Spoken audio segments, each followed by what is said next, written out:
أيها السيد، ذلك ليس آمنا. Welcome beautiful people, koostiq is here and today we talk about Assassin's Creed Mirage. Let's get to it. So, Mirage is a new installment in a series a lot of people love, or at least used to love, and Assassin's Creed Mirage is a game that was promised to be much closer to original Assassin's Creed ideas and themes, and I guess I'm not the right person to judge if this game is truly back to its roots because I've never played AC game before, except maybe for 1 or 2 hours in original Assassin's Creed 1, so what you can expect from this review and from me in particular in this video is a fresh look on Assassin's Creed franchise and on Mirage as a standalone game. Despite the fact that I haven't played any AC game before, I'm well aware that 3 latest games under the name of Assassin's Creed was not particularly about assassins, and this is where new game title does not deceive us. This game is indeed about the assassin. Rather weird one, but assassin nevertheless. So, Mirage takes place in second half of 9th century in Baghdad. Our main character is Basim, who, as I checked on the internet, already had an appearance in Assassin's Creed Valhalla as a secondary character. How he later traveled to Scandinavia in 9th century is beyond my understanding, but okay, perhaps I don't fully understand the 9th century world. Game starts with us as Basim, being a teenager, I guess, because otherwise it doesn't make much sense, or being in early 20s. Basim is a man with big ego and big ambition despite he's just a street thief in some distant village in outskirts of Baghdad. His ambition is to leave this village and join secret assassin's clan to bring justice to the world, so our genius decided to break into the Khalifa's winter palace and steal something that might get him a ticket to Assassin's Creed. And while doing so, he uses the deadliest trick that he has been learning for past 20 years. Deadly punch in the lower back. I mean, I'd believe it if it was our generation who sits 20 hours a day. I mean, if someone would punch me in the lower back, I'd probably pass out. But really?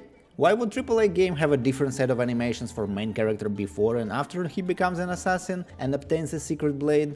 Well, better not to bother with this kind of nonsense for the first hour of the game, right? Anyway, children, take notes. If you really want something in life, if you want to be part of something bigger, to be the justice the world needs, you just have to do some breaking in, some stealing, got yourself nearly killed, then got really lucky, and then you might get what you want. Disclaimer, not a certified counselor.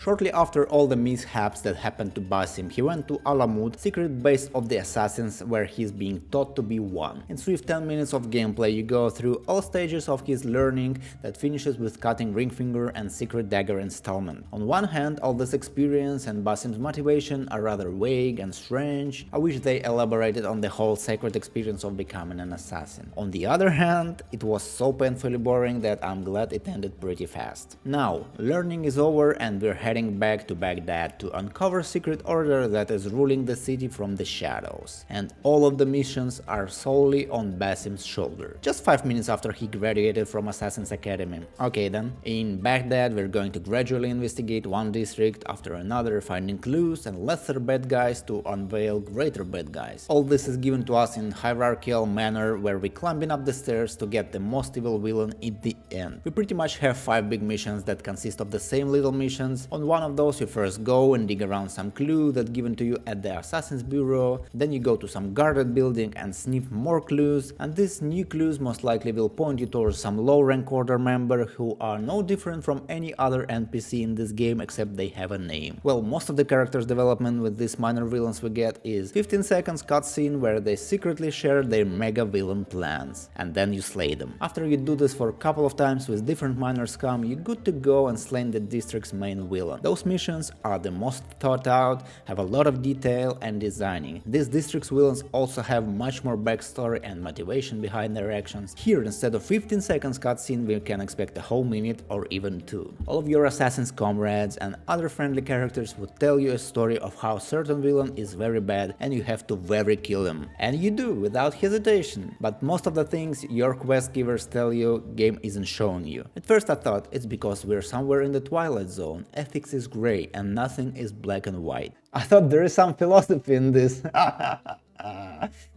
Later, I finally understood why game doesn't show you terrible things that these people did. Ubisoft just don't give a shit about making a good and well-developed villain. They just don't. All the explanation you get. Basim, Go kill. You need to kill this guy, he buys slaves and make them work to death. Or you need to kill this guy because he's doing evil experiments on humans. Ooh, you might catch a glimpse of those evil doings, but there will likely be one dead body somewhere in a cell and you're being told there are hundreds. I don't believe a word of what any character says. I don't believe these are the bad guys, I don't believe we are the good guys. I just don't. Speaking of friendly characters and fellow assassins, I spent somewhat 25 hours in this game and remember just 2 other characters besides Basim. It's Roshan, well, her voice is very memorable and character writing overall is pretty good. That's until the ending though, because I didn't understand anything in the end. And it's Ali, rebel leader with pretty radical thoughts and actions, and an only character who had some energy to them. Every other character is just an AI written dummy, feels like. Now, moving on to the game mechanics that I'd like to discuss.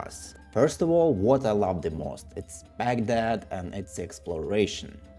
I think I was exploring Baghdad until I hit 10 hours on my save file, doing some stupid side missions, fighting some collectibles just because they were there, and just messing around. But mostly just explored and enjoyed it a lot. I'm no historian, so I can't speak of how close it is to real 9th century Baghdad, but it feels very alive, very believable, except maybe for lack of slaves and dirt on the streets, but this game is very sterile in all aspects, and I guess it's just one of them too. Streets are bustling with people, they act kinda naturally, speak Arabic, and overall look authentic. But if we speak about merchants, man, don't even make me start on this. 5 lines of dialogue to enter shop menu, 10 lines of dialogue to exit shop menu. All of this while vendor waves his hands and dances on the square like he's possessed by some Ubisoft demon.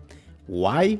I don't know. I guess they just forgot to delete some Valhalla source code from the game. Baghdad is beautiful and fairy city, and to move around it you can do 2 things. You either run around like normal human being or use infamous parkour system. First option is not an, well, option, so we use parkour, and at first I was pretty impressed that you can climb pretty much everywhere, use different ledges and ropes to jump from roof to roof. Yeah, sometimes it acts really clunky, you're stuck somewhere between the ledge and the box, wiggling your legs trying to get out. Sometimes Basim jumps in an entirely different direction from where you point him and it is very infuriating. But it just works, like some would say. But then I remembered that this is a very core feature to all Assassin's Creed games, so I went and took a look at how parkour worked in previous games. And if you take a look at some classics Assassin's Creed games, this game is not back to the roots. It's deeper than the roots. Parkour fluidness and animations 10 years ago were superior to the ones we have in Mirage. And honestly, it's sad and funny at the same time. I guess there is a secret order out there who's looking for lost Assassin's Creed technology of the past, and the Ubisoft are like assassins, trying to prevent them to do so. Moving on to action part of the game, it mostly consists of 2 things, stealth and fighting. I'll start with stealth, which is actually not that bad. I'd say it's oversimplified, there are a lot of covers in any location where you might need stealth. Guards are very lazy, mostly standing in their spots rather than patrolling territory using complex routes. They are also partially blind, I swear, you can be killing their friend in front of them for 5 seconds and they will not think that something is wrong until the very last moment. But I'd say stealth system is pretty satisfying, especially if you kill someone from above. Those are the best feelings I had in the game. And if this stealth system isn't easy enough for you, you can always use tools such as throwing knives, smoke grenades, sleeping dart. You can also upgrade them, for example, bodies of people who you've killed with throwing knife would dissipate into dust so there is no clues for other guards, or you can upgrade overpowered smoke to be even more overpowered and ignite on contact with fire. Basically you can throw torch and then smoke grenade to get rid of group of guards of any size. And if this is not easy enough, you can always use Assassin's Focus, or how I call it,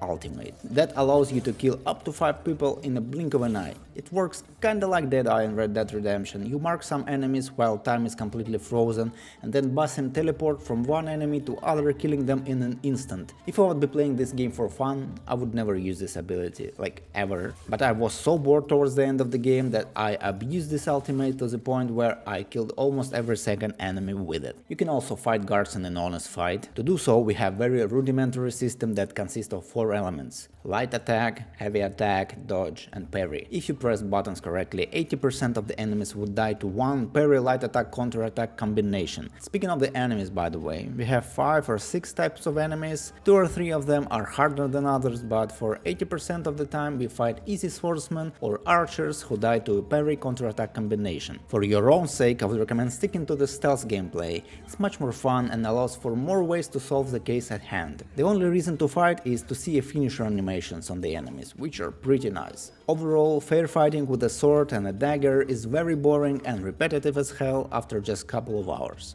Well, now to the main question: why would you want to play Assassin's Creed Mirage?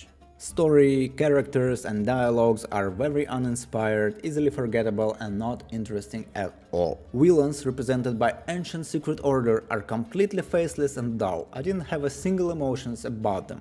Gameplay-wise, Mirage isn't great either. While stealth works and might be fun for some time, there is no point mastering it, because all of the enemies are just dummies and you can do whatever you want with them. Parkour is clunky, buggy and poorly animated. Fighting system is a joke and doesn't even feel like the real game mechanic. Well, you could play Mirage to experience and explore Baghdad, but that would not take too much time until you're bored due to the city districts being very similar to each other. There are not a lot of unique buildings you can enter or interesting places outside city walls. So, did I have fun playing the game? I'd say it's 2 out of 5. I had some, but definitely not enough. Did I enjoy its gameplay mechanics? I'd say 1 out of 5 solely for the stealth. And did I enjoy story?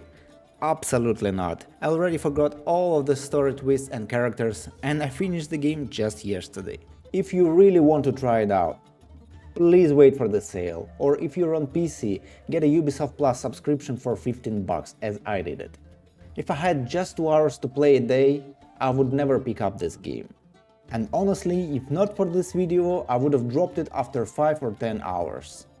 Thank you for watching, stay curious and happy gaming!